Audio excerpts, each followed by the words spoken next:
we're starting a bit late, so we'll speed this up as much as possible. We have some problems here, but we'll make after the last side. My name is Pablo. I will be your MC for tonight, Toastmaster for tonight. How many new people have we got here? 1, 2, some people who are not very consent. Great. So I'll give you a very quick overview of what our plan is for tonight. You will have noticed that there are some agendas, just like this, on your seat. We've got 2 parts for the meeting. The first part will consist of a series of prepared speeches. Right after the prepared speeches, there will be evaluations. Someone for each speaker will be scribbling madly and making up lots of feedback to give in public, because it is by getting feedback that we get better at what we do. After that, we'll have a short break, and we'll come back to table topics, which are impromptu speeches. We'll get a topic, and we'll have to make up a speech, very short, of course, on the spot. Now, you may have noticed that there are some really interesting numbers right here to the right, in colors. So I would like our timer to explain what these numbers and what those lights are. Okay, so everyone can look back here, please. Beautiful light for you, green, yellow, and red here. So you can see that it's the same here. The minimum of the time you can speak, if you are prepared speaker, and the minimum of the time you can speak if you are table topics, like you can see table topic from 1 to 2 minutes. So it should be 1 minute. It's this light gonna on, and 1 minute and 30 seconds this light gonna on, and this one it means the 2 minutes you have time 30 seconds to grab up your speech. So yeah, look at Pablo now. Thank you. Great. You will also notice that we've got these pre-perforated slips. These are because, again, we only get better when we get feedback, and everyone will get the chance to give feedback. Also, when you give feedback, you get better at things because you think about them. You think about what you like and what not, and how it could become better. So after each speech, we'll have some time to scribble some notes, which will then be given to the person who gave the speech. And we also have at the very bottom voting slips to vote for the person that you thought gave the best speech or the best evaluation. The person who gets the most votes gets an award. Now let's start with a very quick introduction. Some of you may have noticed that there was a notice downstairs which I had made very hurriedly, which said Toastmasters, Bristol Central speakers, 1845 to 2100. Actually, the 21 was something I had to add later because initially it said 1900, which meant that our meeting would be over right now. And no one is saying, oh no. The point is, let's just do a very quick introduction. Let's everyone say our name and something that went wrong but then went right today. How about that? Yeah. We start with Carlos at the front. Okay. I have decided to delete my triple Firefox because it doesn't allow me to update. So I follow the instruction for internet. I did unkill the others of software, and then I was going to be my computer updated, and I lost all my tabs, all my favorites, and I hope I am going to recuperate it. Very unlikely.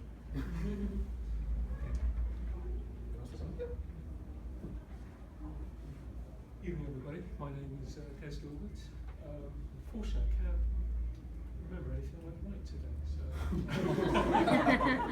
I don't want to bore you with what went wrong. So I'm in the agricultural industry.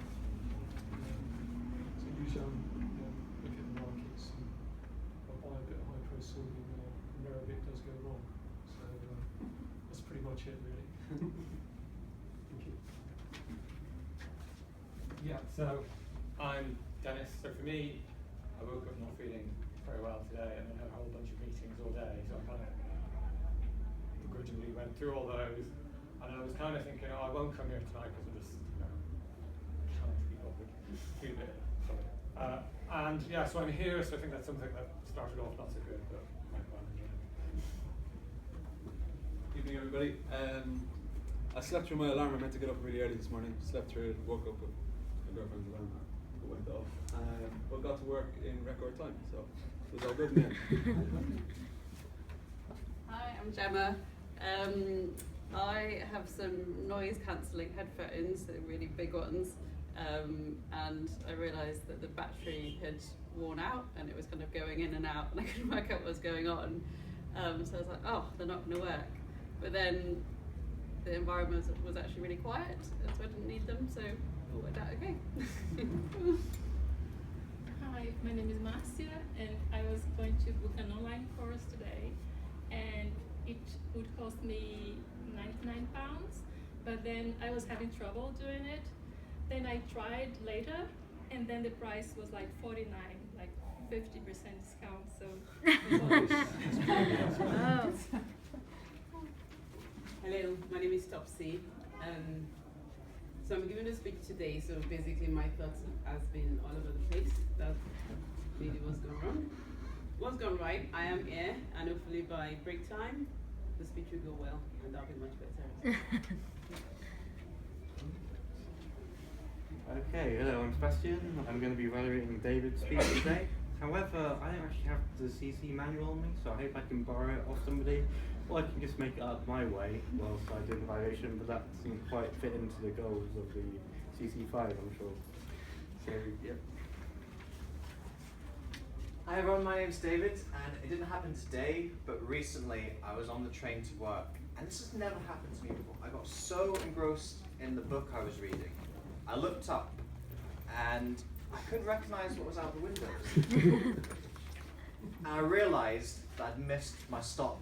Oh no! So I got off at the next stop. Luckily, it was roughly equidistant to my work from where my usual stop is. So with a frantic Google Maps and a fast march, I managed to get to work, and nobody knew that I'd made the mistake. Hi guys, my name is Gosia, and I think I woke up this morning just feeling almost like guilty for like another day spent not very like productive in my business. So I think I just made this decision that I'm going to like train in the morning in the gym, and I spent like 1.5 hours there, and I felt absolutely fantastic afterwards. Hello everyone, my name is E. I think the thing that's wrong today is that before I come out, I just check my phone. Oh, it will be raining, so I bring everything. But the rain, and I feel today will be really cold, so I wear like wind turbine noise. Really cold, so everything wrong. Hi everyone, Jen and Simon here. Simon, speak first. Alright. And I gotta go like that. Hello everyone, I'm Simon. Sorry, I'm standing behind you. What happened bad that turned good? I raced home this afternoon from work to go to the dentist, and I thought I was going to be late. But then quickly got there and brushed my teeth in the loos because I thought better get your teeth in good order for the dentist. And I had the appointment, all went fine. Got home, and was thinking about coming here. And I got a phone call about 10 to 6. I said hello, and they said, "Oh hi, this is a really weird question, but is that Simon?" Yeah. And they said, "We've just found a toothbrush on the sink in the loos. Is it yours?" They said, "Oh, if you come down in 10 minutes, you can get it." So the good thing is, I've got a toothbrush to brush my teeth with. So I just continue the story of Topsy. She told me that her idea today is to survive. So the right thing for me is to have the chance to evaluate Topsy, and the thing that I try to not get wrong is to at least make her survive there, breathe continuously. Yep. Thank you. Okay, well, this said, we will now move on to the prepared speeches. Our first speech will be delivered by Jordan. This is CC1, and it will be evaluated by E. Now, normally before each speech, the evaluator comes up and does a brief introduction of the objectives of the speech, and if there was any special requirement from the evaluee. Does that exist? Yeah. Tonight it exists. This is the word of the day. So E, could you come up and introduce Darren, please?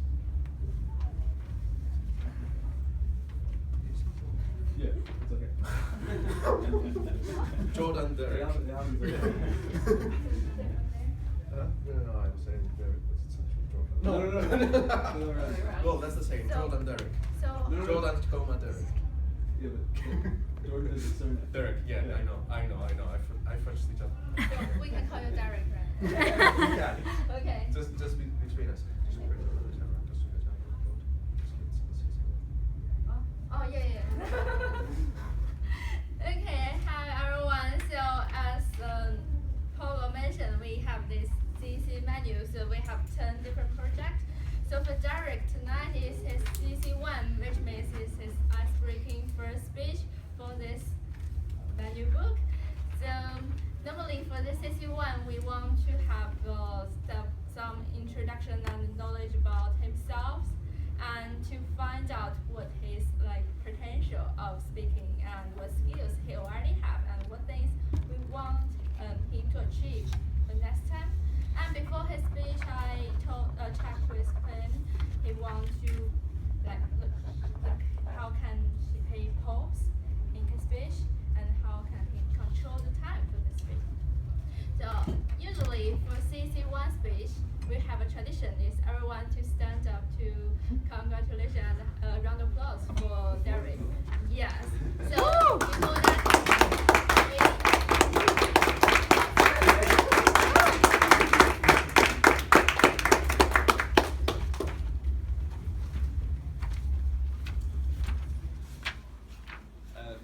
Mr. Toastmaster, fellow Toastmasters, and welcome guests. I've lived in Bristol for over 2 years now, and I can honestly say I love the city. I feel it's a really thriving, vibrant place, full of interesting people, interesting character. I've lived both north of the river in Clifton and south of the river where I live now in Victoria Park. So I think I've got a really good perspective on the city as a whole. And I think it's a really interesting time to be here. It's kind of it's changing and evolving. New people coming in, landscape is changing. If you speak to a lot of original Bristolians, they say it's a very different place now than it was. But I think it's changed and changing for the better. A couple of months ago I joined this club, and the main reason I joined this club was because, I suppose a couple of main reasons were the diverse and multicultural group that attend, and I think tonight is a testament to that, every couple of weeks. I thought it was absolutely brilliant. And secondly, I think the age profile of the group is really, really good. It complements and it allows people to develop their speaking.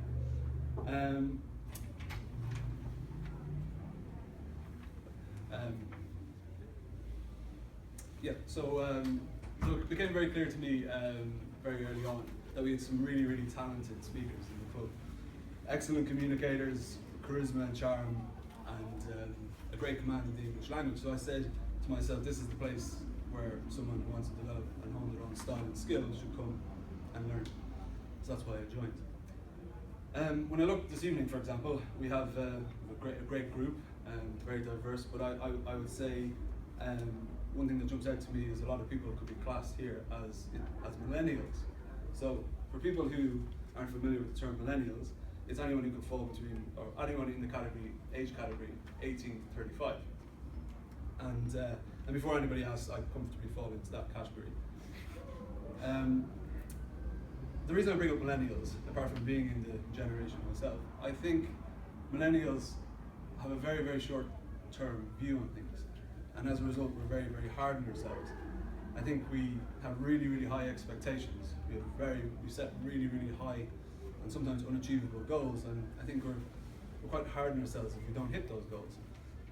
It's something from a personal point of view that I am working on as much as I can, because obviously it's very important to me. I think millennials as a whole, we judge kind of success in really short-term, bite-sized time periods. That if we don't see kind of instant results, positive change, tangible results, really good feedback, if we've made really strong relations with someone, I think it really affects how we feel about it. I think it's a habit that it's probably not the most positive thing to have. So it's something that I'm actively trying to work on to make sure that type of thing doesn't affect me. So when I sat down to put pen to paper, try and tell you something interesting about myself, I decided to take a step back and take a wider perspective on things and a wider view. So I decided to look back over the last 12 months because I felt that was a good time span. And I started thinking about all the things that happened in my life over the last 12 months. And I quickly realized that the last 12 months have probably been the most significant and the most amazing of my life. And I'm going to take you through a whistle-stop tour of some of the big events that happened to me, and I will also give you a little insight for you to learn a little bit more about me. So we're going to jump back to May 2016. So exactly about a year ago, actually. I got a phone call one day from a recruiter. Got approached about a job. It was a job that I'm currently in, and it was a supply chain manager job in a pharmaceutical business. I was like, wow, that's good. I had a good job. Thought this was better. Made the move. It was really good. What I've got from that now, got my first real management job. 6 people on my team, and keep me motivated and have high expectations of me. And every day I go into work and I know I need to be switched on to deliver because I've got teams that are expecting that of me. In June,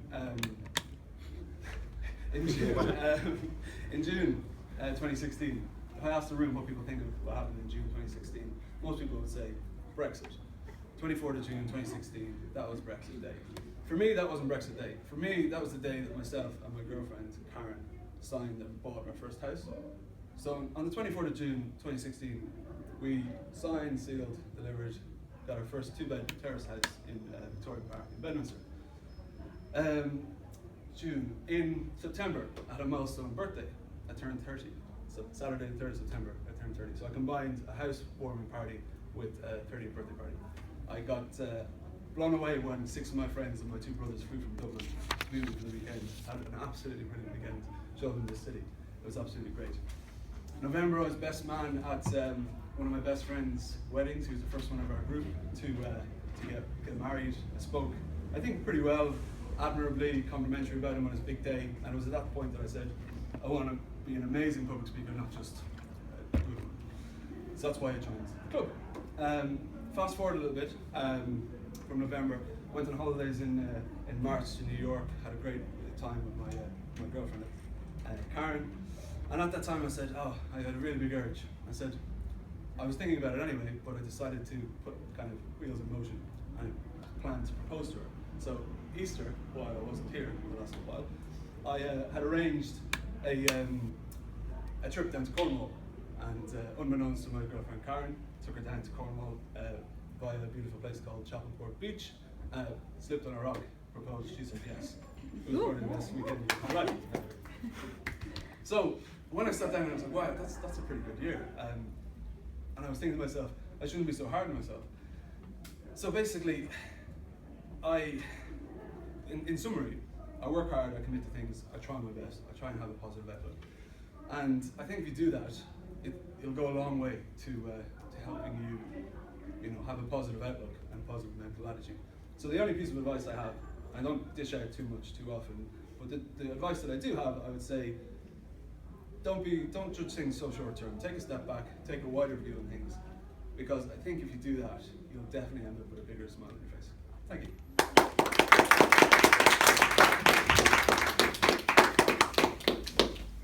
Thank you. Thank you, Derek. Cheers. Derek, I got it right. Yes, you did. Oh my goodness. So sorry about that. No problem. As I said before, we've got these feedback slips, which I will point you again. We've got this slot here that says first speaker, so could we have 1 minute to scribble any kind of feedback we've got? If anyone needs a pen, I've got lots of them in my pockets. I'll give it back later. Anyone else? Anything?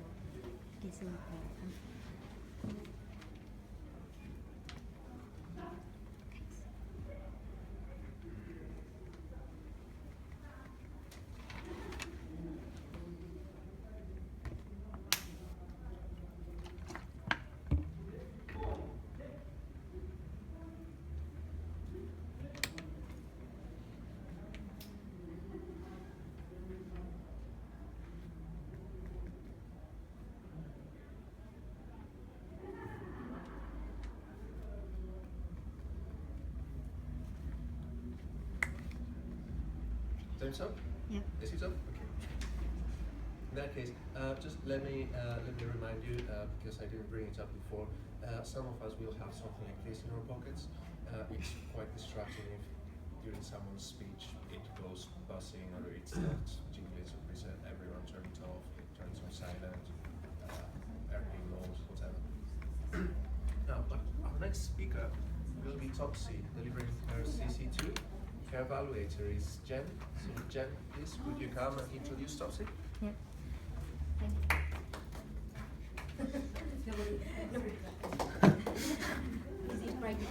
So, Topsy today going to give the second speech in the manner that you saw before when he showed you the 10 speeches they call communication. I forget. So the second speech of Topsy gonna be about organizing your speech. Yeah. So here, beautiful lady here. This here probably the gentleman. So the second speech is about organizing your speech. So there are three main objectives that Topsy want to achieve apart from being survived here. Firstly, choose the appropriate outlines so everyone can follow, opening, body, and conclusion. Secondly, have the transition so people can follow and can see that everything linked together. And thirdly, have impressive introduction and powerful conclusion. And with that, let us welcome Topsy.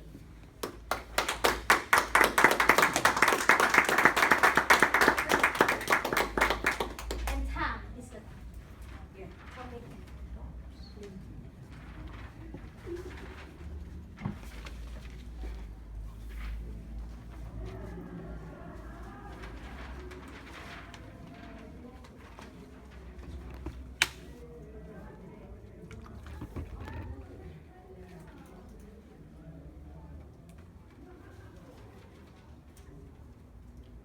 So good evening to Mr. Toastmasters, fellow Toastmasters and guests.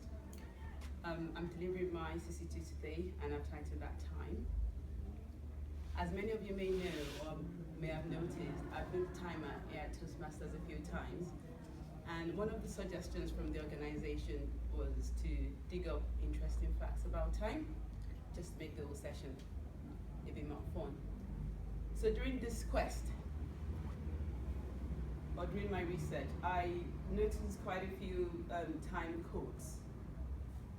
Now, take you back to last couple of weeks ago when I was the table topic master and I did proverbs.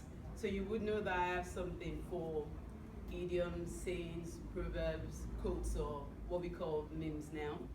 I found that growing up throughout my life, they've kind of motivated me and encouraged me, and I've applied them to different stages of my life.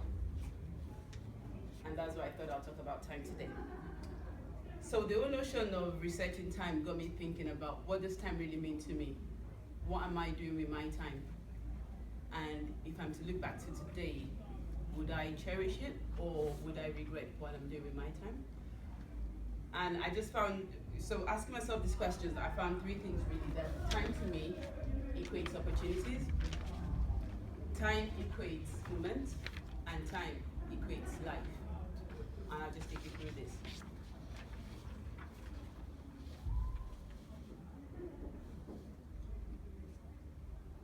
One of the quotes I saw was about failure is simply the opportunity to begin again, this time more intelligently.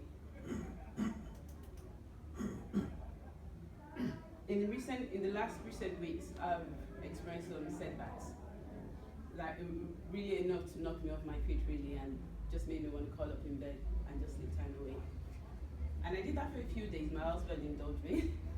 But at the end of the day, I had to get up and just start afresh, knowing that each and every new morning provides a new opportunity and a new dawn to make things better.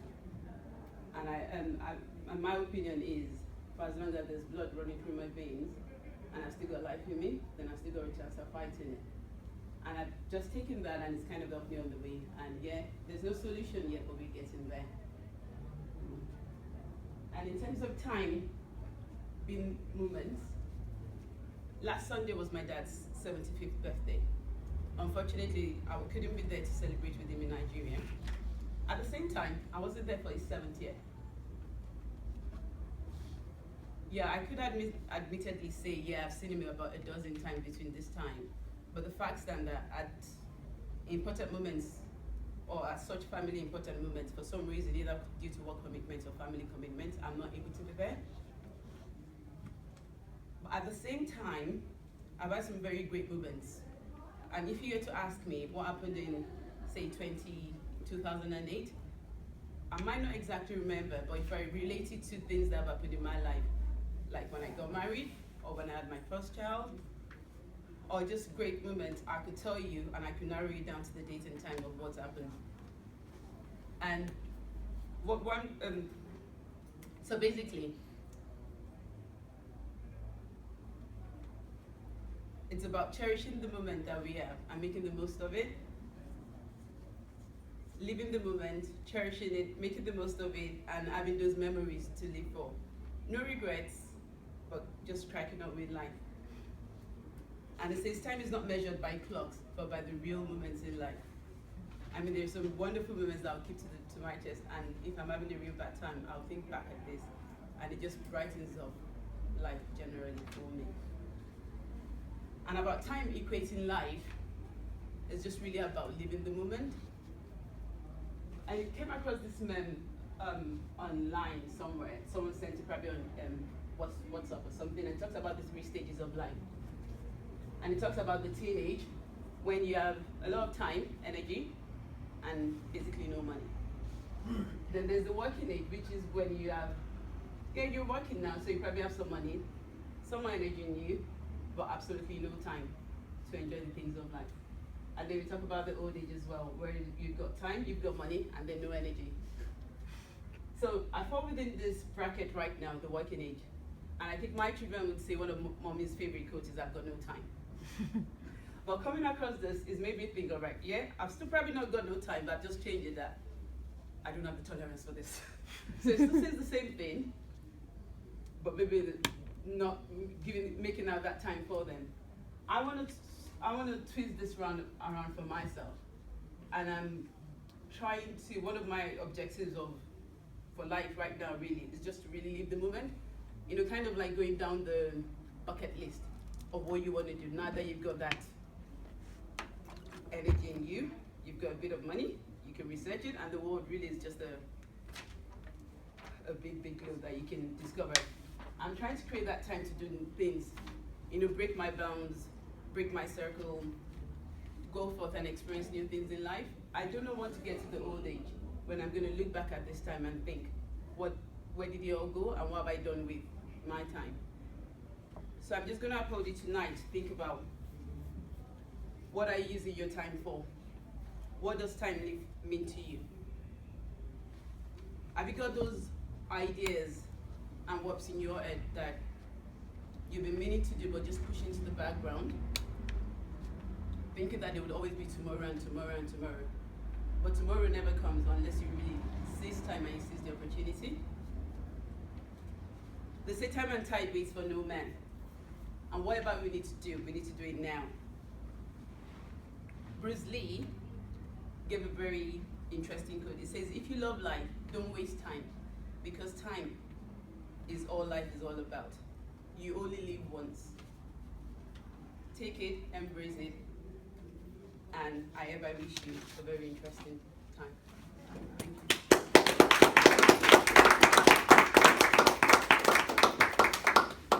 Thank you, Topsy. Next speaker is David McRae.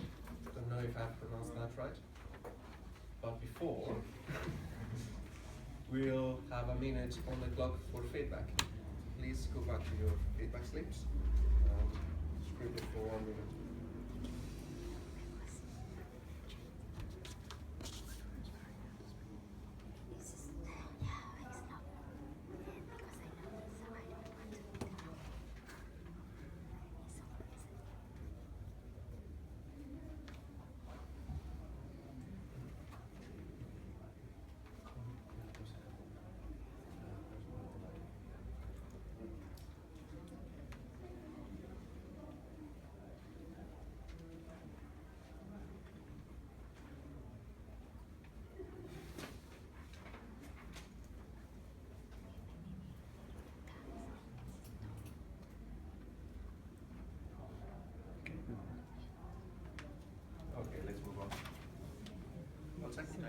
not 1 minute, it's like 50 seconds. Anyway, our next speaker is David McRae, who will be evaluated by Sebastian. So please, Sebastian, could you come up and introduce David? Yeah. So David's going to do a CC5, which is the 5th speech out of 10 in the book that only a few people have tonight. But with the CC5, it's called Your Body Speech, and it's all about the various body movements that you can do out on stage, how you come across with your body language, basically. And I found something online for that. So basically, you're supposed to use stance, movement, gestures, facial expressions, and eye contact to express the message and achieve the speech's purpose. Make the body language movement natural. It's all about body language. And now David's going to come up and do the speech.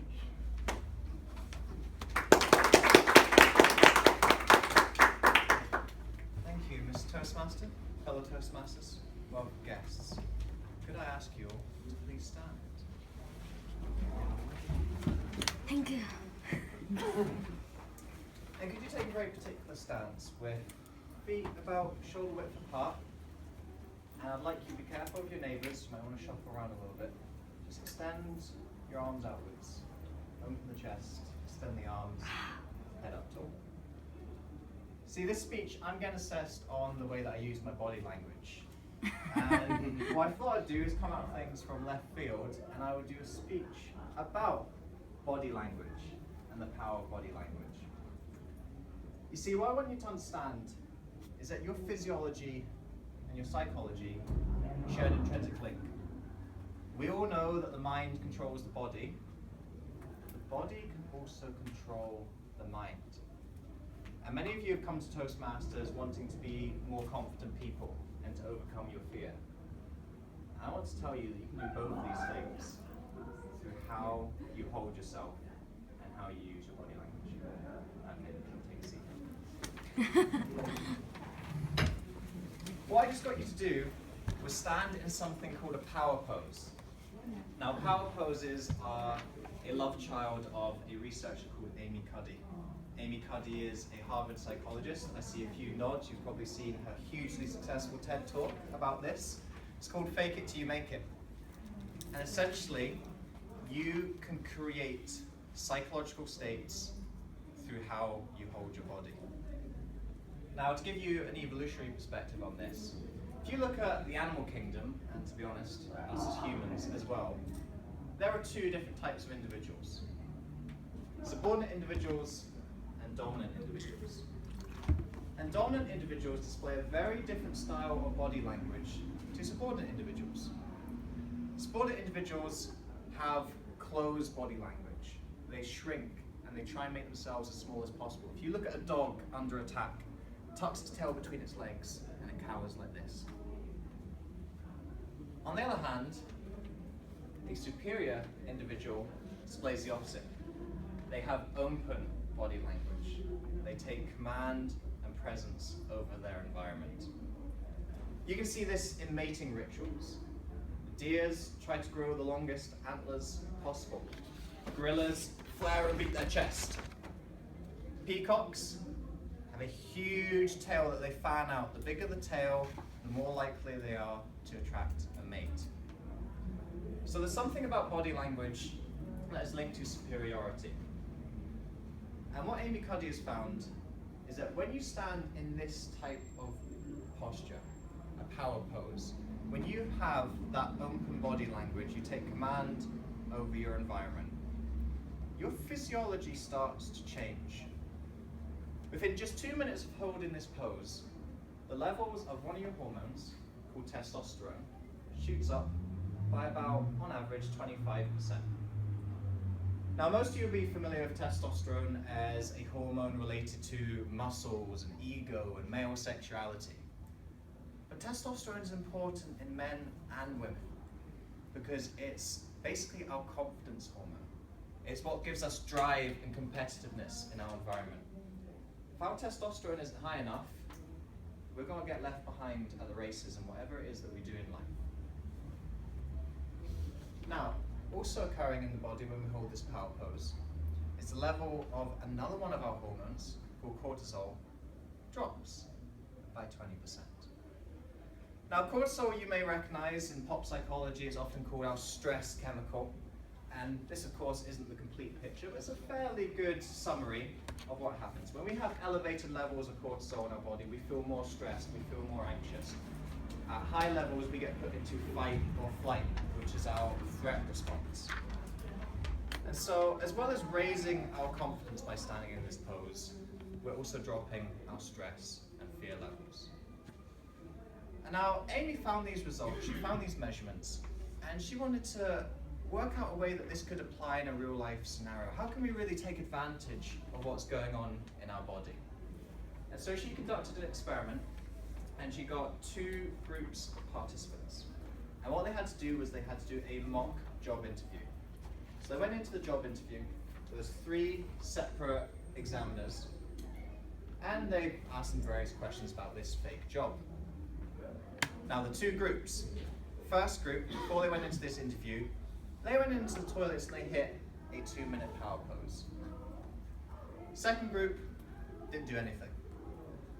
And now the participants went in and the experimenters were completely blind to the conditions of the experiment. What that means is that they didn't know who had gone into the toilets for a quick power pose and who hadn't. But what the experimenters found was that overwhelmingly, those participants who had hit that power pose were judged as more competent, more able candidates for the job. So holding that power pose for just 2 minutes made a difference between getting a job and not getting one. Now I can't think of many 2-minute interventions that have that kind of real world effect. So what you can do any time during your lives, if you feel that you need a little hit of confidence, you need a little hit of competitiveness, and you need to lower your fear and stress responses, perhaps if you're coming up and doing something like this, then go find yourself a quiet space and really just take command. Pretend you're superior even if you don't feel that way. Because whilst your psychology might be saying, oh my God, I'm scared, I can't do this, your body's saying something different. And that will affect your ability to do it.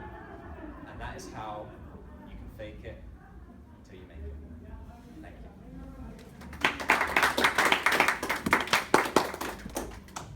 Thank you, David. Our next speaker will be the last, because before, sorry, before we have another minute for feedback, please.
Our minutes for feedback is up, so I'll start introducing our next speaker. Can you guess who it is? So Carlos will be delivering his CC7 speech. You got anything else, Professor? He'll be delivering his CC7 speech. This is research your topic. How many times have we gone to a speech and been really engaged by the speaker and then walked out and said, well, there was like one fact that was repeated over and over and over, or there was no fact. Once you scratch beneath there's nothing beneath the surface of the speech. So it's very important for a speech to have credibility, to have some background of research, some background of expertise. This is important not only because you'll have plenty of content to actually give your speech, but also because your audience are more likely to believe you if you convey this expertise, and you as a speaker will be more confident if you have the impression that you are knowledgeable about the subject. You can do this when you give your speech by basically filling it with facts in different ways, in such a way that it doesn't suffer from overcrowding. So it is very helpful to boil down the facts, be ready to answer the question. Do you need to try you more time? Yeah, and finally, of course, to be able to, for example, use graphs or visual and in general visual aids and other kinds of prompts, which will in general help the audience assimilate complex facts in a short amount of time. That being said, please welcome Carlos. Okay. Just please allow me a minute because I need to synchronize this, and which is the first time I'm doing. Hopefully, it's going to be. I'm sorry, I just.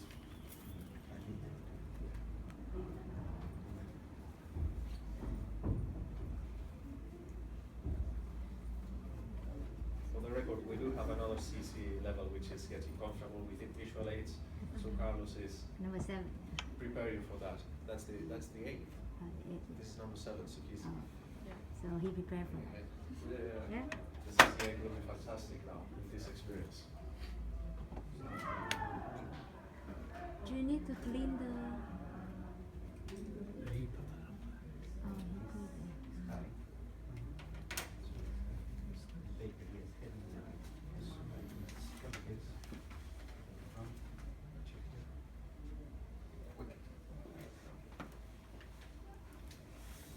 Okay, dear Toastmaster, fellow Toastmaster, distinguished guest. I'm going to talk today about something I feel passion, and I hope you will agree on something I'm going to say, and then share or know the conclusion. It's about organics, the food organics, and is the new way of life. We know, I know, many of you know that the quality of food in this moment is not good, and the expectancy of life, even that we are increasing, but we are increasing with no quality, because the number of cases of bad illness, cancer, mental problems, don't allow people to get older. They get older, but not with quality of life. So, my idea, and many of you, I'm sure, share, is that if we eat right, we will have long-term benefits. And my first question is yes or no. I would like to ask to raise the hand who thinks organic food bring benefits to everyone. Could you raise the hands, people who believe that? Yeah. 5, 6, 7, 8, 9. Okay. We are 10, 8, and 4. Okay, I'm going to give you a few facts, and you can validate or not.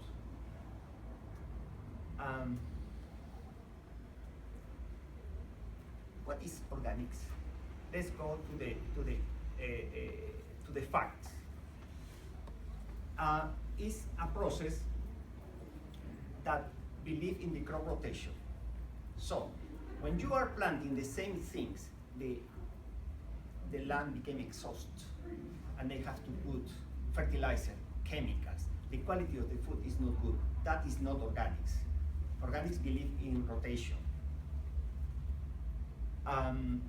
Fertilizers, natural fertilizers, and then no chemicals. That is, I think, obviously that to keep the soil healthy, the minimum external additives is the best. And biological pest controls. You know this little one. But it's in danger, together with the cows in the bees. And they are reducing, and they have an economical impact. So it's not only because they are animals, it's because not looking after the environment. And the fauna is bringing economical and physical consequences.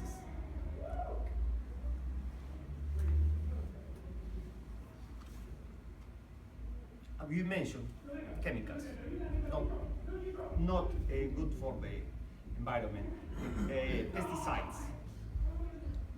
Of course, they are using chemicals to protect from bugs. Okay, and the animal asks, "Do you also eat this with the mask?" It's so obvious the question. So you are producing this with protecting yourself, but then you are eating that. So it's not logical. GMO. We are in serious problems. We are not in the European Union, and now we are going to USA. But USA said, okay, you want to be partner, you have to allow all my nice genetically modified food. Brilliant. Okay, yes, that is what is coming from the USA. And then we have antibiotics. Why? They are not ill, the animal, the fauna is not ill, but this produce money. That is why put penicillin to the cows, whatever animal, to get fat and get more money. So, and we are eating that. Sometimes. Well, how should be the real friendly environment? Comfortable for the animals. They would be able to run around to the trees, to the fields. Actually, the legislation said that the animal has to be at least 180 something days a year to be considered free range, which is very good. And then, of course, the electrical fences. This is how is the situation. This chicken, that when you try this chicken, you feel when you chew it, the flavor is not the same as the other chicken.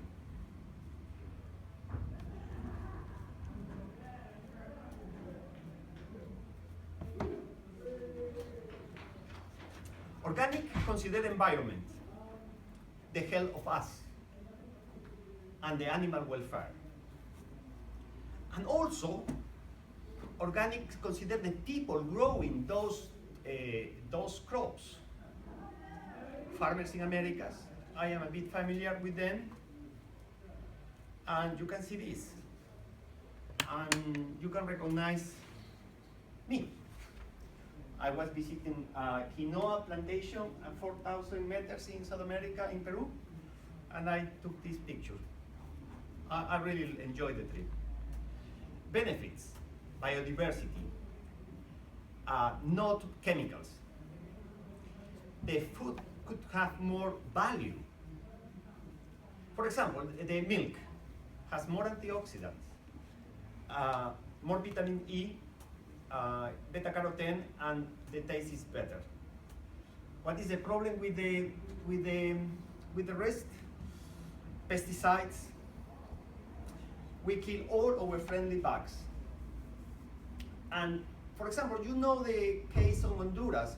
The name came as a banana republic, as the multinationals were so powerful that they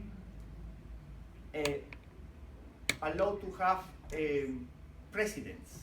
And they did such a massive plantation that came erosion and the landscape transformed totally.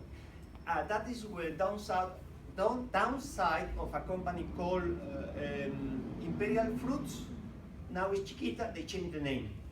It's the same thing. Financial impact. You can see that lack of the insect pollinators represent 153 billions in losses. But if we kill all the animals, we will go to 300 billions. So, numerically, it's not good business not to consider the environment. Okay. This is still worse. In 2005, 100,000 kids in Europe only died because environment reasons. 30 for pollution, 40 because of food. 1% a year increase the cancer in kids. 1%. And in male in France, 3%. So near duplicate the cases in 30 years. But you will know some logos that tell us what is the good food. Conclusion. What happens when you choose organics? You reduce the chemicals in the soil. That is very good. Insecticides, the health of you and your family would be much better. And you will have a big sink of all the bugs, all the nice, friendly bugs, the bees, all them. And that is my message. I hope I reinforce some of your beliefs or clarify others. Thank you very much.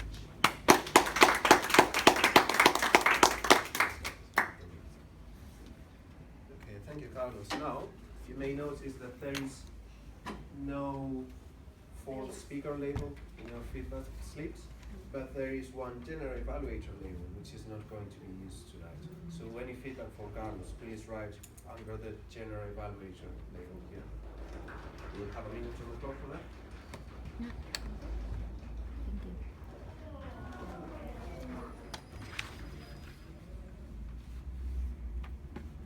So, I think we're reading great time. I didn't do it. I didn't do it.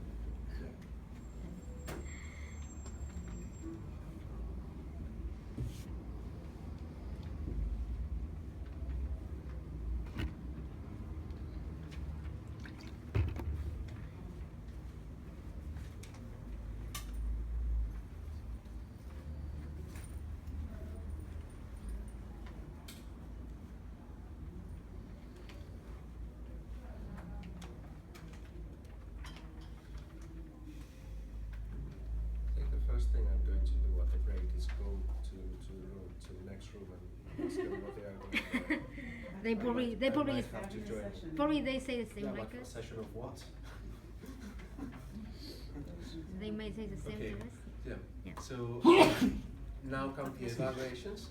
So our first evaluation will be delivered by Yi, please. Welcome Yi.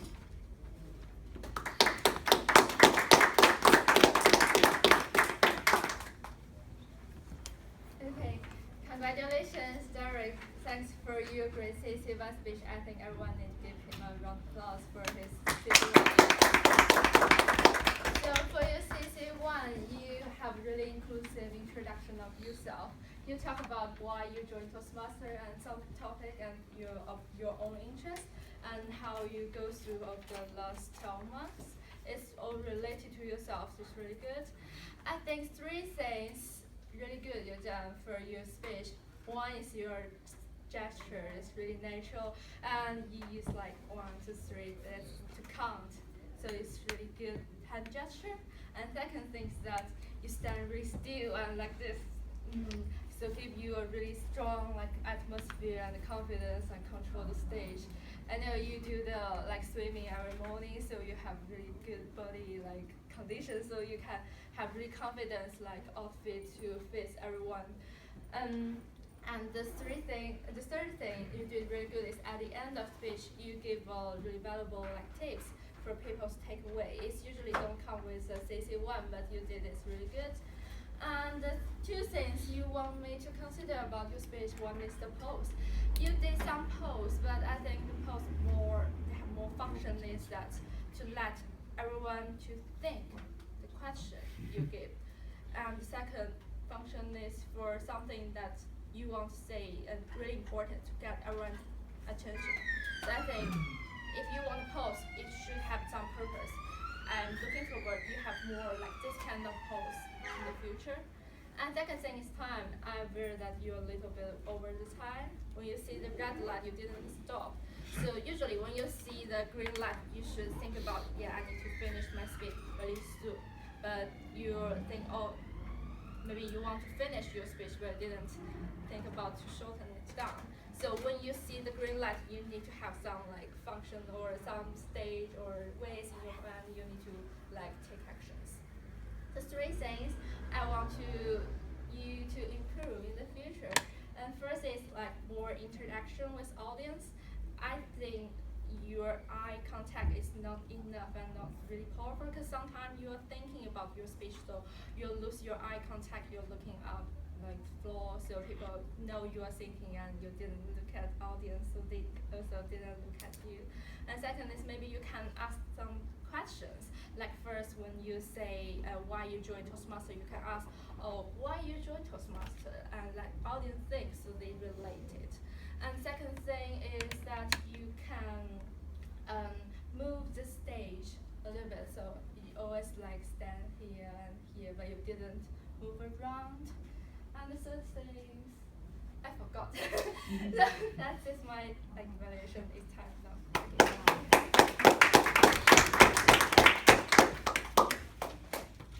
Thank you. Now our next evaluation will be Jen. Yes. Jen evaluates you. Oh.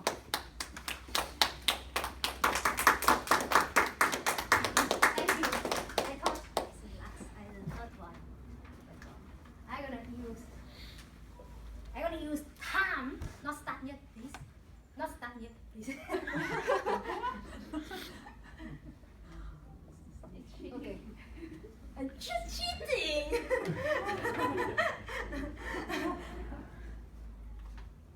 Time. If you need to choose between money, time, what would you choose? Money? But Topsy actually taught me today that if you choose time, you're gonna have all the other things. That's what I learned from today. And I'm going to share my thoughts on Topsy with time model. So this stands for transition between the speech. I is the interesting and inspiring, and M is about management, the organization of the speech, and E is about engagement. And I thought there are three first things that Topsy did so well. It's about the transition between the speech and the organization of speech. She developed the speech, did you notice that? With three main points. And then in the last point, she aligned it with the stage in her life. So everyone can follow that easily. It's just here, if you can see. Sure that everyone can see. You can follow. So this is a powerful way. And also about the management, because you have the three main points and you align it with your personal stories. That's why it becomes so interesting and inspiring.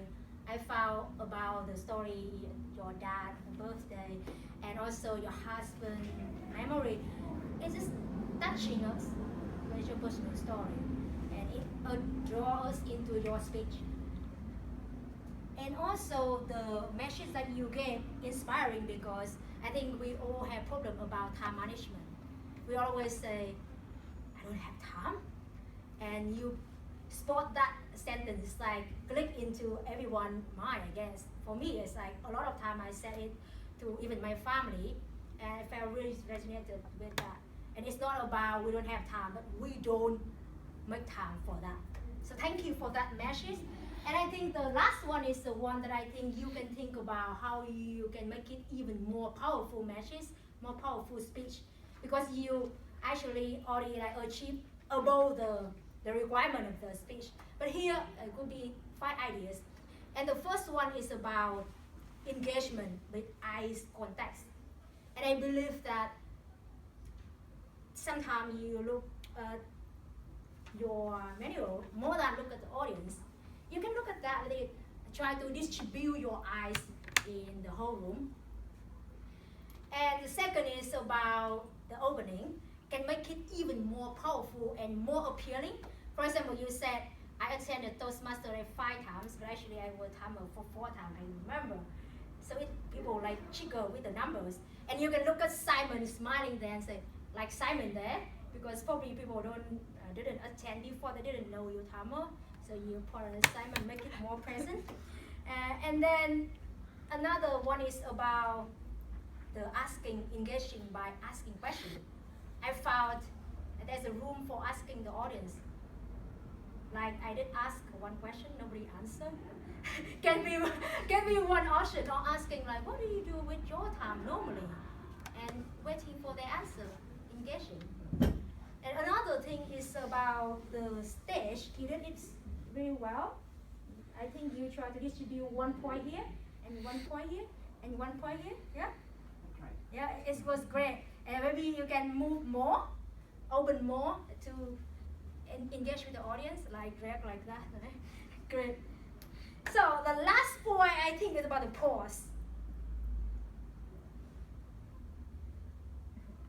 How many seconds? Normally I try to get it in like 8 seconds. I found that you can add the pause, especially at the end of the speech. Just choose one quote. Live your life or you regret, or live your life or you regret. And look at the audience.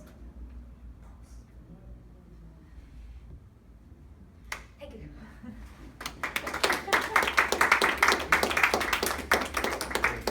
Next evaluation is for David. Evaluation will be given by Sebastian. So please, Sebastian, could you come up?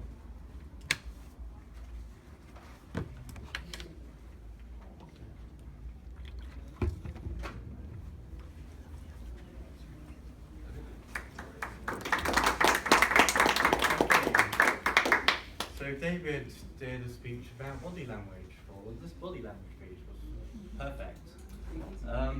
However, I mean, I came up thinking I was going to sit down and try and write some notes, and it's like, stand up, everybody. So we did that. We got into a power pose. We got into a speech about what the power pose was all about various body language, how people have different types of body language.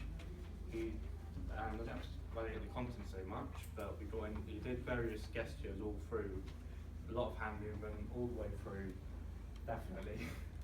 There were things like get a job, not getting a job onto the left, get a job onto the right,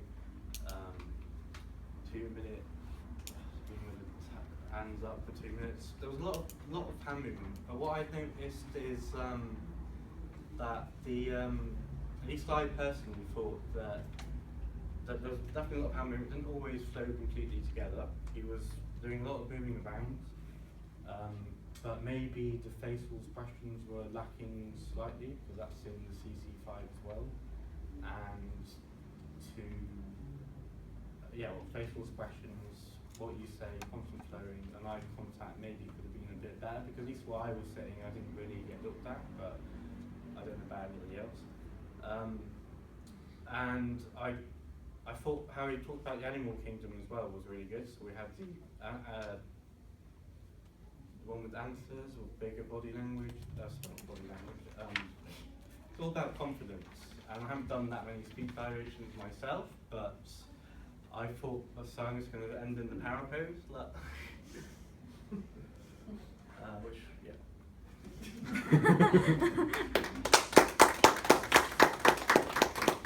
The last evaluation is given by myself, so I'll introduce myself. Welcome, Paulus, to the stage.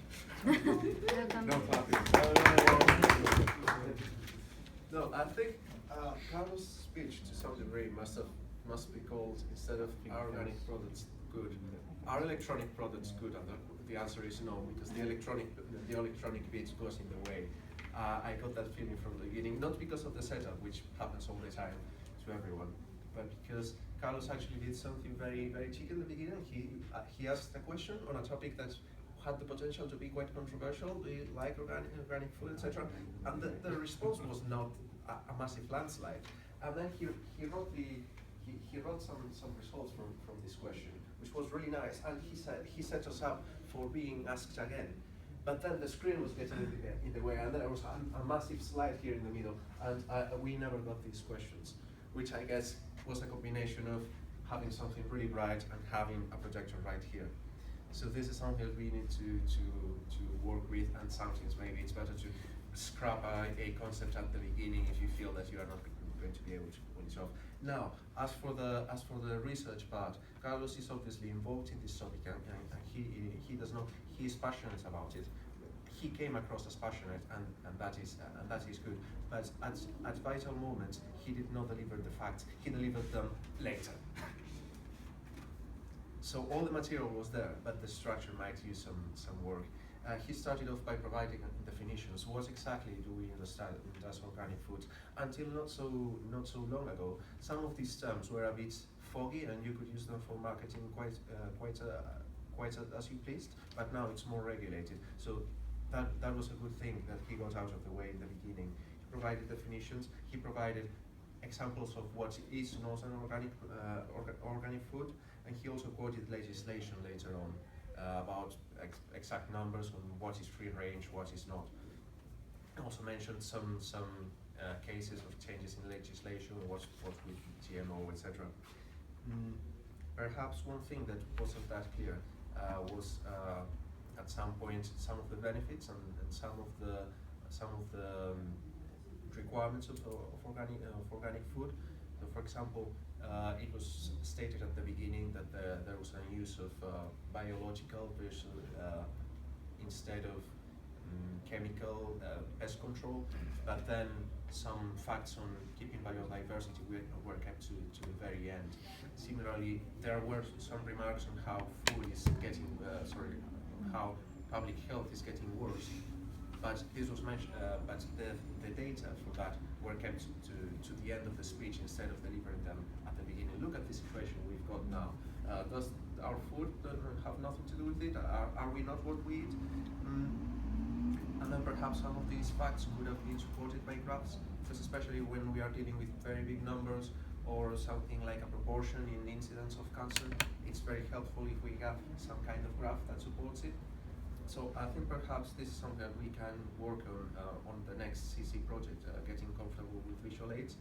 But generally, organic products, I think we have been given quite a bit of evidence that they are good. But electronic products, we have to be very careful with. That's the end. Now, something we also have to be very careful with is the agenda, and I have missed a very important item, which is voting for the best speaker.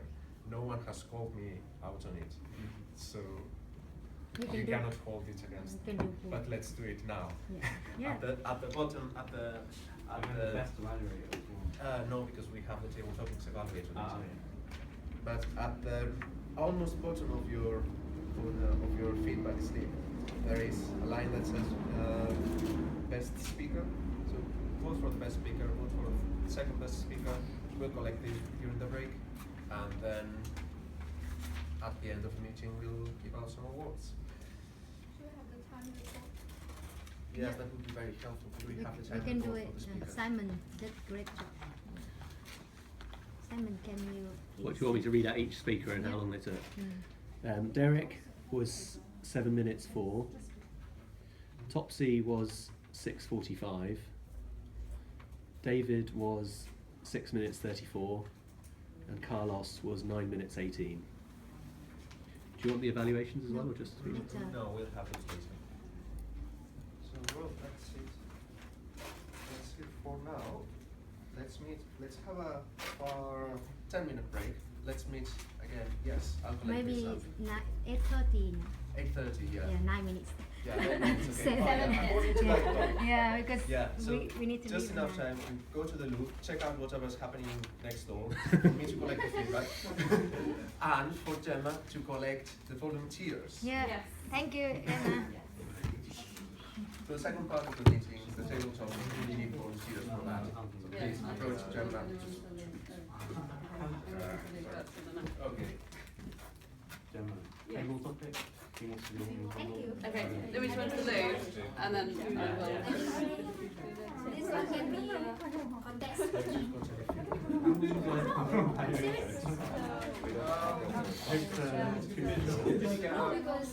It's totally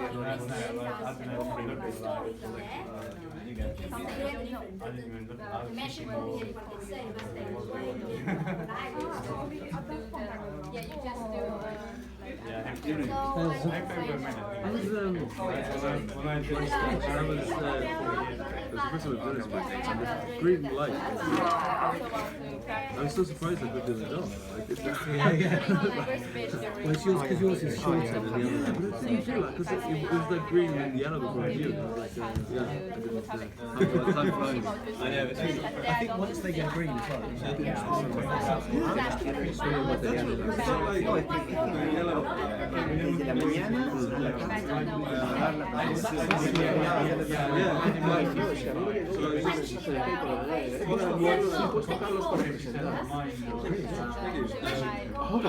Yeah, the green of green. Claro, es que a mí me pareció eso, lo que dijo a él es que habías sonorizado ya varias veces, que bueno, que suponía que lo tenías bien. No, está bien, es decir, en realidad lo tienes ahí.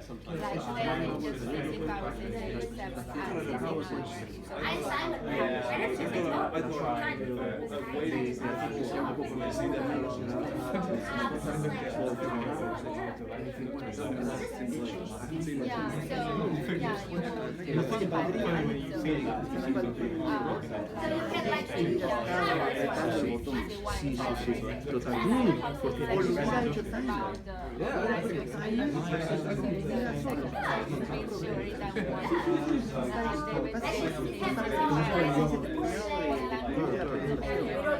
Una semana más yo ponía timer y tranquilo me hablaba y It's like 3 to 5 seconds. Like you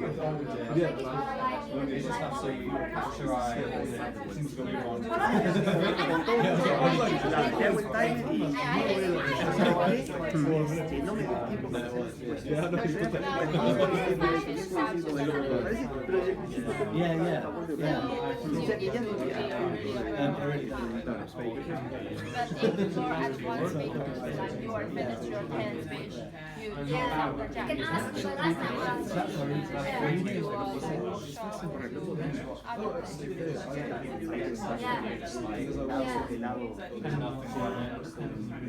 Sometimes it's good, sometimes it's good to watch when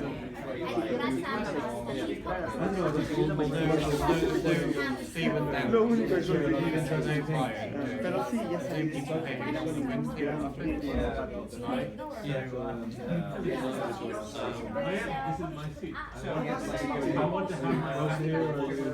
Well, I used to live just across the road.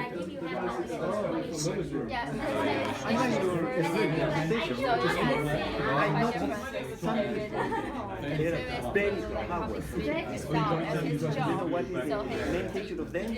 Hello, how are you? I can see the but they pay. One of the things and just feel when you spend that make click with other things. If you watch the 10 sort of it's 20 minutes, so I did like sort of 5 minutes of work. So there's a really interesting study where they look at people who are blind and they ask them to imagine like celebrating. And if you look at someone who wins a race like the Olympics, everyone does pretty much the same celebration, something like that or like that. And they ask blind people who've been blind from birth to imagine that they've just achieved something and to move the body as if they just achieved that. And blind people do a very similar thing without seeing any kind of social modelling or anything. So it's something within us. Every 2 weeks. I don't know which one. Yeah. Time kind of goes That's where the original studies were done. They were done with every 2 weeks isn't actually that often. Yeah, exactly. Yeah. So if you miss 2 in a row, you so a superior member of the tribe will stand tall, whereas a subordinate member, if they're in the presence of what's the alpha male is top of the pyramid, and they will sit crouched, whereas the alpha male will sit kind of like on his haunches. There's all these little things. The coco roll when he's challenged.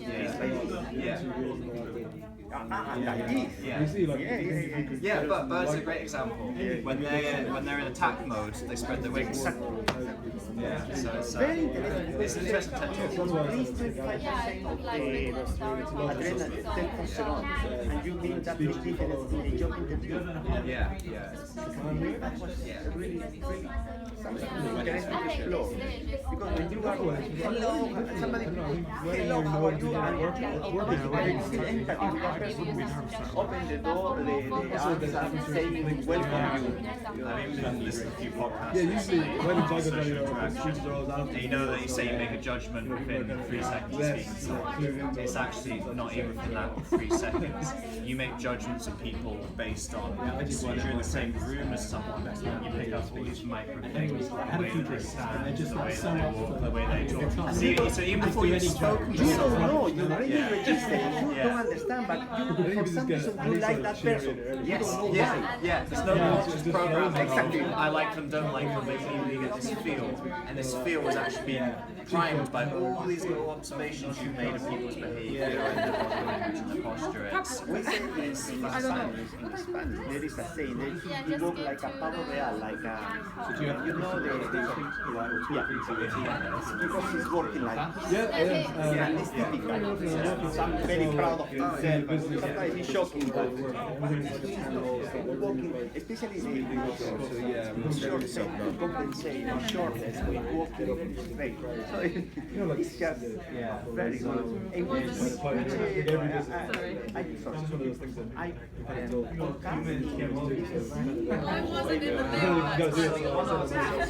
It's by someone. His name's John Harbinger. Harbinger?